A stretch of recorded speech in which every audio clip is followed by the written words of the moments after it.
আসসালামু আলাইকুম সম্মানিত ভিউয়ার্স, আশা করছি আপনারা সকলেই ভালো আছেন। দেখতে পাচ্ছেন আমার হাতে আম, যার ইংরেজি নাম হচ্ছে ব্যানানা ম্যাঙ্গো, বাংলা হচ্ছে কলা আম। এই কলা আম দেওয়ার কারণ হচ্ছে এই আম দেখতে অনেকটা কলার মতো, তার জন্য এই আমের নাম দিয়েছে ব্যানানা ম্যাঙ্গো বা কলা আম। তো এই আমটা কিন্তু এটা আমাদের বাংলাদেশি না, এটা আসলে মূলত এই আমগুলো বাইরে হয়, দেশের বাইরে হয়। বিভিন্ন থাইল্যান্ড অথবা মালয়েশিয়াতে এই আমগুলো হয়। এখন কিন্তু এই আম আমাদের বাংলাদেশে হচ্ছে, মানে বাইরে থেকে আমাদের বাংলাদেশি ভাইয়েরা সেই আম এনে সেই আমের চারা রোপণ করে এখন সেই আম বাংলাদেশে কিন্তু ফলাচ্ছে। এটা কিন্তু খুবই একটা চমৎকার ব্যাপার। এই আম কিন্তু আমের যে আঠিটা একদমই পাতলা।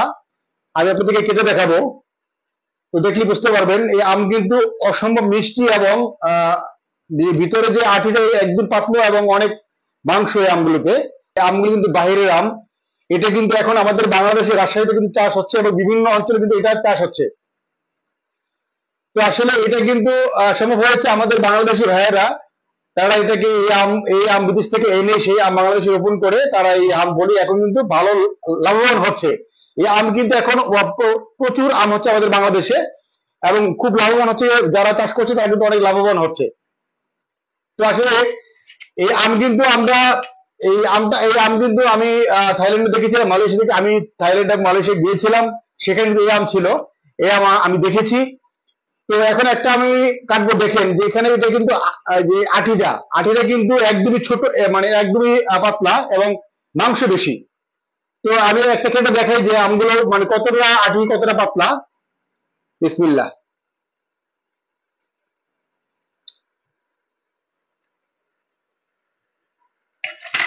দেখেন দেখেন আঠি কিন্তু একদমই পাতলা এবং আম আম কিন্তু অনেক মিষ্টি। আমি এর আগে একবার খেয়েছিলাম, তো এখন একটু খেয়ে দেখি। তো বন্ধুরা সাথে দেখেন আমাদের বাংলাদেশি ভাইয়েরা কত মানে ব্যথা বুদ্ধি খাটিয়ে এই আম বাইরে থেকে এনে আমাদের বাংলাদেশে চাষ করছে। তো খুব ভালো লাগছে, দেখি একটু খেয়ে দেখি কেমন। বিসমিল্লাহ। অসাধারণ মিষ্টি আম, আর আটি কিন্তু একদিন পাতলা, আমি আগেই বলেছি। তো আপনারা চাইলে আপনার যে যে অঞ্চলে হন না কেন, আপনারা চাইলে কিন্তু আপনার নিজ নিজ এলাকায় এই আম কিন্তু আপনারা রোপণ করতে পারেন, এই আমের চারা রোপণ করতে পারেন এবং এই আম কিন্তু আপনারা ফলাতে পারেন।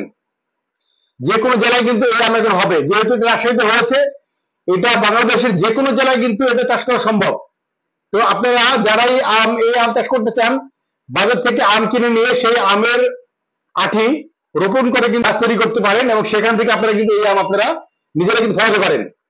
এই সম্ভব।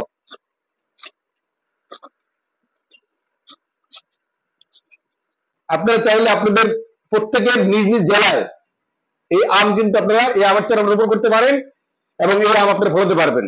এই আম কিন্তু অত্যন্ত লাভজনক, কারণ এই আমের কেজি কিন্তু অন্যান্য আমের তুলনায়, এই আম কিন্তু অন্যান্য আমের তুলনায় 50 টাকা কিন্তু আপনার পার কেজিতে বেশি।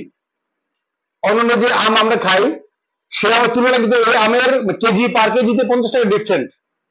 তো আপনারা কিন্তু চাইলে এই আম রোপণ করে আপনারা অধিক ফলন ফলিয়ে অনেক লাভবান হতে পারেন। তো ভিডিওটি যদি ভালো লাগে অবশ্যই ভিডিওটি শেয়ার করবেন, অত একটি ভালো রাখবেন। দেখা হচ্ছে অন্য কোনো দিন অন্য কোনো ভিডিওতে। আল্লাহ হাফেজ।